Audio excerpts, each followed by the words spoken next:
What's up with it, man? In today's video, we're gonna be watching chilly, scary stories. We're gonna be watching the urban legends that turned out to be true. Make sure you grab your chips, popcorn, and beverage. It's gonna be a good video, man. Let's get it. What's up with it, man? West Hobart is an inner-city suburb located in Tasmania, Australia.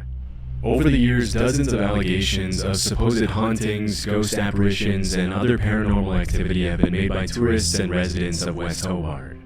And it's honestly not too hard to see why, as West Hobart is a pretty old town with a generally creepy vibe. As is usually the case, most of these stories have either turned out to be fake, or the people making the allegations didn't have enough evidence to support their claims, which makes it almost entirely likely that they're hoaxes. But as it turns out, at least one of these stories actually has some amount of truth to it. Back in the late 80s and mid-90s, rumors started spreading of a house in West Hobart that was apparently so haunted it drove its residents insane. At first, the rumors created a huge buzz all over town, with the locals doing everything possible to stay far away from the alleged haunted house. It wasn't until months later that the authorities got involved and finally got a clear picture of the situation.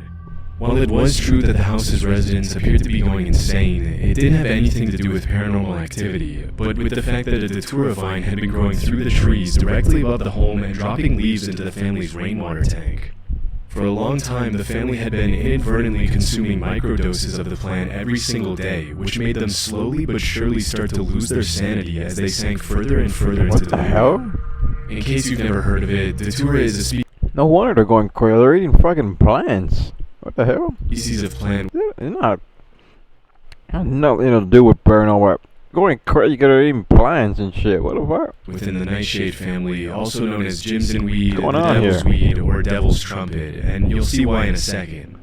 Even though the plant itself looks pretty harmless, it's known for having extremely powerful hallucinogenic properties, which is why it was used for centuries by Native American tribes in coming-of-age rituals and other important ceremonies. The Aztecs also used the datura as a painkiller in certain rituals, namely what I'm in saying? ritual sacrifices. It has and it's nothing to also do with the commonly used house. as an ingredient in the ritual of zombification in the Haitian voodoo religion, where it's referred to as the devil's cucumber. As you can probably tell by now, a datura isn't your typical recreative hallucinogen, and there's a reason why it's really This shit only is used so in ass, hardcore like- spiritual rituals and ceremonies, and sometimes by naive people who have no idea what they're getting themselves into. In low to medium doses, datura causes extremely distressing, delirious experiences, and in higher doses it can lead to paralysis and even death. Nowadays, datura is recognized by most tribes as a highly toxic and dangerous plant, and have understandably stopped using it. Yeah. Before we move on, I wanted Bro, to this take a has minute to talk nothing to- about War Thunder, the sponsor of this video. Are As of recently, you- I've had a are growing those- interest in history, Bruh. specifically World War I, crop seed. That If was you were to it? somehow go back to the 70s and spend some time in That was so ass. What the fuck was that? Dude, I'm not gonna lie, y'all are safe with me. Whenever we watch these videos, man, let me tell you something. We're gonna fucking... I'm not saying that it's not real or it didn't happen. I'm just gonna call the bullshit where I see it. That last story had nothing to do with the fucking house. They're eating plants. Like, and they're... Like, bro, come on. Staten Island, it probably wouldn't take you long to hear about an urban legend of a man named Cropsey. As the story went, Cropsey was a serial kidnapper and killer who lost his son and resorted to stealing other people's children to deal with his grief. According to the legend, Cropsey also had a hook for a hand, scars, burns, and Okay, open Cropsey, wounds he's like a covering his serial entire killer, face and okay. body, and a generally horrifying appearance. Considering the mass areas of uninhabited woodlands, it's not all that unexpected that a tale like the legend of Cropsey would make it into the mainstream culture at some point. Unfortunately, this wasn't just a tall tale made up by... By the way, we're gonna fuck these stories up. Like, whenever we watch these videos, this might be our reaction videos from now on. We're gonna fuck these stories up. Like, we're gonna boss these stories. Like, we are not scared. Like, nothing's gonna fuck with us. Like, trust me. We're all safe here. Trust me. Staten Island parents to keep their kids from venturing too far into the woods and getting lost. Although the legend has some obviously made-up elements, such as the hooked hand and the horrifying scars and burns, at some point in the early 70s, children in Staten Island really did start disappearing.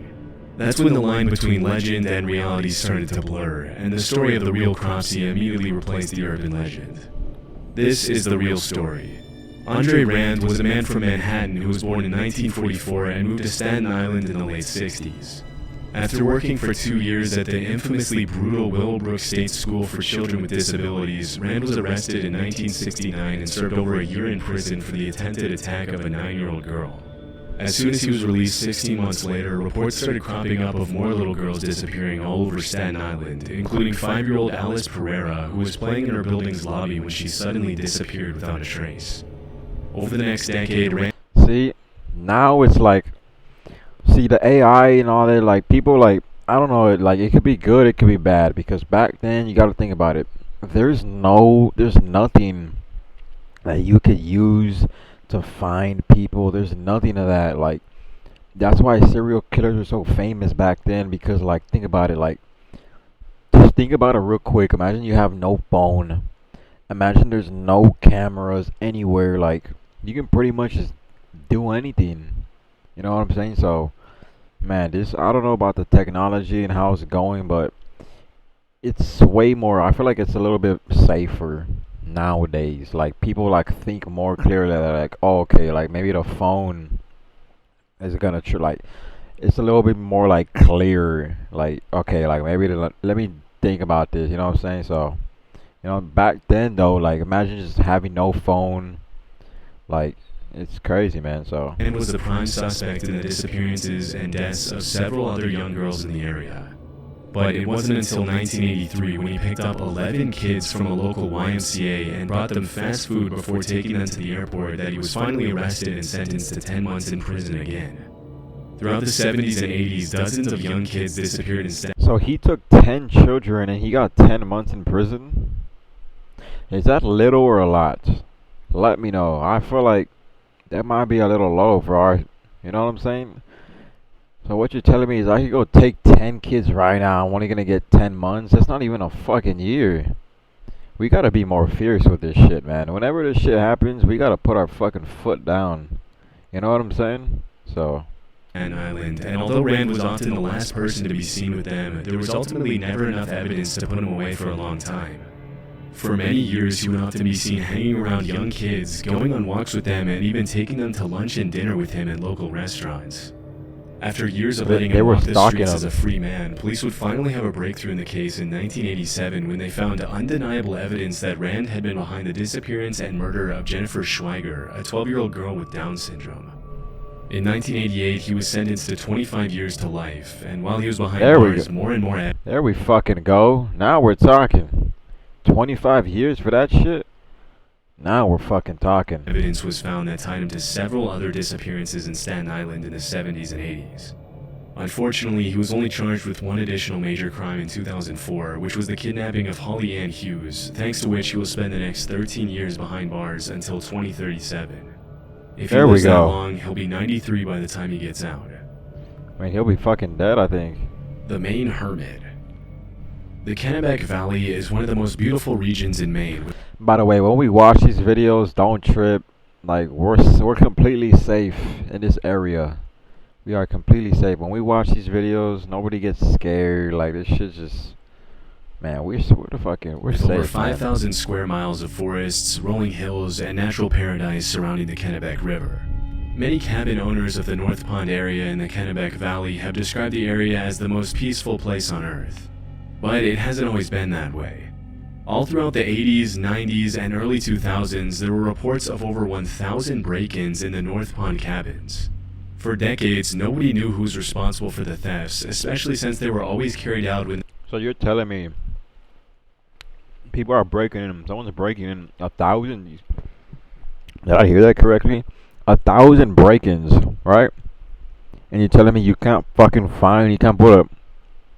I mean, shit, man, you gotta think about it. It's back then, right? So, I can't even blame them. There was no one home. That's crazy, though. As the cabin owners soon noticed, the break-ins seemed to follow a pattern, always peaking in the days before Memorial Day and after Labor Day. As for the stolen items themselves, they ranged from food, to cooking utensils, to books, to propane tanks, to toiletries of all kinds. In the absence of a concrete suspect, the locals eventually named the thief the North Pond Hermit, even though by this point there was nothing to suggest the break-ins were being carried out by a single person. North Pond Hermit. Although it wasn't uncommon for groups of homeowners to venture out into the woods to try to find the North Pond Hermit, they never found a trace, which only added to the legend's mystery. One afternoon in 2002, 100 people attended a North Pond homeowners meeting, and when someone asked how many of them had suffered break-ins, almost all of them raised their hands. As you can probably guess, the North Pond Hermit quickly turned into somewhat of a boogeyman, with the legend frequently being shared over campfires in the area. For years, nobody thought that the person or people behind the break-ins would ever be found. But in April 2013, a man named Christopher Thomas Knight was arrested in the middle of the woods in the North Pond area by an officer who had made it his sole mission to bring the thief to justice. As soon as he was brought to the police station, the cops asked him why he wasn't answering any of their questions. At first, it seemed as though he was having trouble speaking, but eventually he responded that he was ashamed of himself. As it was later revealed, Christopher had been living out in the middle of the woods by himself in an unheated nylon tent, surviving only on the things he stole from nearby North Pond cabins. Oh. Shockingly, he had survived winter temperatures of 20 degrees below zero for years and hadn't been to a doctor or taken any medicine for 3 decades. What's most incredible about the hermit's story is that for the entire time he lived in the woods, he didn't have a single conversation with another human being, except for one time when he ran into a hiker and only said hi. Understandably, Chris had lost interest in keeping track of time, so when he was asked how long he had been in the woods by himself, he replied, since the Chernobyl nuclear meltdown, which took place in 1986. As investigators later found out, he was 20 years old when he decided to become a hermit, just a couple of years after high school, although he never gave the authorities a real reason why he decided to disappear. In all his years of isolation, he went to extreme lengths to preserve his privacy. He never lit fires, only moved at night, and hadn't had any kind of communication with the rest of society for more than half of his life. He'd never driven a car, sent an email, or even known what the internet was until his arrest. Interestingly, as the cops dug deeper and deeper into his story, they realized that his only real possessions were his glasses, which he had been wearing for 30 years and could even be seen in his Lawrence High School yearbook picture from 1984. Everything else, down to his underwear and jacket, had been stolen. After the investigation, Knight was sentenced to 7 months in prison, after which he once again— What? 7 months? Are you telling me? Well, he didn't even what did he's a thief, right? 7 months? Let me hear the rest of this. Disappeared. According to the cops, he's now living a quiet, peaceful life in rural Maine. So, they're trying to this guy, okay, so he didn't kill nobody. He was just an isolated man. You know, so this guy's still out there. Okay, but he didn't do anything bad though. He didn't kill. He was just, oh, I mean, people steal, you know what I'm saying? But just the fucking music, trying to, this shit makes it more creepier than what it is. I mean, come on, man, Purple Aki. Throughout the late 1980s and 90s, rumors of a massive bodybuilder called Purple Aki began to surface in the northwest of England.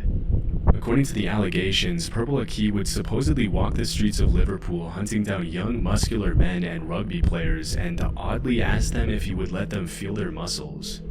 If they complied, he would allegedly squeeze their muscles for much longer than was considered socially acceptable and would then ask them to perform squats so he could feel their quad muscles. Some teenagers reported that Purple Aki even went as far as to ask them to pose for him, and often offered exercise and nutrition advice for those who gave him the time. Because the rumors were so incredibly ridiculous, nobody really took them too seriously at first, and eventually the story of Purple Aki turned into an urban legend, with crazy details being gradually added to the tale, including one where Purple Aki would allegedly swallow teenagers whole if they let him feel their muscles. Bro, okay. But as time went on, that's fucking crazy, man. You telling me this guy's eating a whole, some of this shit is okay, alright, some of it might be true, right? And when you hear shit like that, it's okay, this is stupid, man. This is dumb, bro. It became clear that Purple Aki wasn't just a made-up character created by bored teenagers looking to get some laugh from their friends, but a real person named Akinwul Arobic. Aki was often seen traveling across England by train carrying a plastic bag and asking young men if he could feel their muscles. Naturally, this made a lot of people uncomfortable, and it wasn't uncommon for Aki's face to be featured in local newspapers after several encounters with the law. Most of the accusations against him were related to his creepy behavior around teenage boys, but around 1986, the story of Purple Aki took a really dark turn. Early that year, 16-year-old Gary Keller was walking home from school when he ran into Purple Aki, who immediately asked to feel his muscles. Freaked out by the weird request, Gary said no and ran away. Later that same year, Aki followed Gary to a local outdoor swimming pool, and when the teenager noticed, he ran to New Brighton train station and jumped onto the railroad tracks to get away from Aki. Sadly, the story ended in tragedy, as Gary was accidentally electrocuted by one of the rails. Oh my god. Considering the whole thing happened because Gary was being chased, Purple Aki was convicted of involuntary manslaughter, charged with harassing 14 different teenage boys, and sentenced to 2.5 years in prison. In 1988, Aki filed an appeal and complained that the only reason he had been convicted was because he was black. Ultimately, the judges agreed there wasn't enough evidence to prove Aki had been directly responsible for Gary's death, and believe it or not, he was freed and awarded £35,000 in compensation. Between 1988 and 2006, Aki went in and out of jail for failing to resist his compulsion to touch, This is a feel, Snapchat and measure filter. other people's muscles, and in 2003 he was arrested for an additional 15 charges of harassment and witness intimidation, for which he was sentenced to 6 years in prison. Just like any other predator, he was also forbidden from waiting outside schools in the area. A few months later, he was jailed for 15 months for getting up to his same antics. Upon his release, he was once again arrested a few weeks later in 2010 and then again in 2015. After his latest release, he reportedly moved to Leeds, where rumors started cropping up that he had passed away during the pandemic. However, those rumors were put to rest when videos started surfacing in 2023 of Aki walking the streets of Leeds asking random dudes to, you guessed it, feel their muscles. So you're telling me this guy went to jail like 3 or 4 times, he got out like the 4th time, he's still doing this shit? Today, Purple Aki is alive and well, and will probably continue his same behavior with or without permission for many years to come. What if he just wants to feel their muscles, you know what I'm saying? Maybe like, okay, like I said, bro, some of these stories are just like, okay, like, they try to like, you know what I'm saying? They try to make it like more than what it really is. They try to put like the creepy music and, you know, like, what if this guy was just like, you know what I'm saying? Like, just like, I mean, that's fucking weird. Like, that is weird, but I don't know. Like, maybe, was there gyms back? Like, I don't know. Like, I don't know, bro. Just, you know what I'm saying? That's kind of crazy. According to a Swiss urban legend, people have allegedly been running into a mysterious human-like figure in the Fribourg forest in the western part of the country near the town of Malz since the early 2000s. Based on the dozens of allegations that surfaced over the years, the figure has been described as being around 6 feet tall and always wearing a vintage-looking gas mask covering his entire face, a boiler suit, and a cloak. Most people who supposedly ran into the figure reported he or she was completely harmless, but this didn't make the encounters any less terrifying, and it wasn't uncommon for people to report the figure to the police when their children reported feeling scared. As expected, it didn't take local residents long to start adding their own crazy twists to the story, with some claiming that the creature was the ghost of a mentally unstable soldier, while other popular theories assured it was an alien. An alien. See, like, some of this shit is like, okay, like these are just like rumors, bro. Like, a lot of this shit is just like for a while, the story was classified as an urban legend, and the mysterious humanoid was given the name Lei Loyan, also known as the Ghost or the Hermit of Malz. Who? Okay, when I ask, like, when people come up with these names, when you hear like the names, the legends, and all this shit, like, who comes up with these like, who comes up with that shit? That's what I want to know. Like, who comes up with that kind of stuff? Like, what's the name? Is it like just someone says it and then it just goes around? Like, what kind of stuff goes behind these stupid names, bro? Like, this shit doesn't even make sense. Throughout the early 2000s, Lei Loyan was mostly the subject of local oral legend because there was no real evidence to support its existence. But in 2013, the story gained international attention when the Swiss/French newspaper Le Matin published the first ever photograph of Lei Loyan, which was sent in by a hiker. After the photograph was published, there was no turning. So this is what we're looking at. You telling me this is like in a real picture? This shit looks like a character from like League of Legends. What are we talking about? Are you sure this is not like from a fucking game? Like, we need more than this. You know what I'm saying? I mean, god damn it. We need more than this shit. This shit looks photoshopped like a motherfucker. You know what I'm saying? Like, bro. Back as people from all over the country started to make trips to the woods outside malls for a chance to catch a glimpse of Lei Loyan. The last known sighting of Lei Loyan took place in June 2013 when a local woman named Marianne Desclous saw the figure clutching a bunch of flowers as she was walking outside. Later that year, Lei Loyan's clothes were found in the middle of the woods along with a wooden note titled "The Death Certificate and Will of the Ghost Day Malls." In the letter, Lei Loyan accused the media of having murdered a harmless being by revealing its existence and turning him into a circus freak. The letter also mentioned that due to the unwanted attention, Lei Loyan had to abandon its daily walks, which were referred to as happiness therapy in the letter. After the cryptic note was published in the newspaper, many people concluded that Lei Loyan had taken its own life, although this has never been confirmed. As of 2024, nobody's ever seen Lei Loyan's true face, and many people have theorized that the figure was possibly a woman with facial disfiguration who didn't want people to see her, which is supposedly why she wore the gas mask. But this line of reasoning will probably remain unconfirmed forever. The Bunny Man. Here we go, the In Bunny the early Man. 70s, dozens of locals started reporting that a man Even dressed up as a stupider bunny name. started haunting the residential neighborhoods around DC, Maryland, and Northern Virginia. Although dressing up as a bunny in itself seems pretty harmless, what made the encounters a little scarier was that the guy would allegedly threaten children on the street with an axe and frequently vandalize people's property for no apparent reason. Even though sightings of the so-called Bunny Man were pretty rare, they seemed to follow a pattern, as the man usually appeared in secluded locations where there weren't a lot of witnesses. The story itself has a lot of elements of a typical urban legend and is kind of hard to believe, but through my research I found that it's all loosely based on a true story. In 1970, a couple was parked in a driveway close to a bridge on Colchester Road in Fairfax County when suddenly a random guy appeared out of nowhere, yelled at them for allegedly trespassing, and threw a hatchet at their car. Terrified, the couple left the area immediately before they had a chance to get a good look at the guy. As they reported the incident to the police, they mentioned the guy had been dressed in light-colored clothing and may or may not have been wearing something white on his head.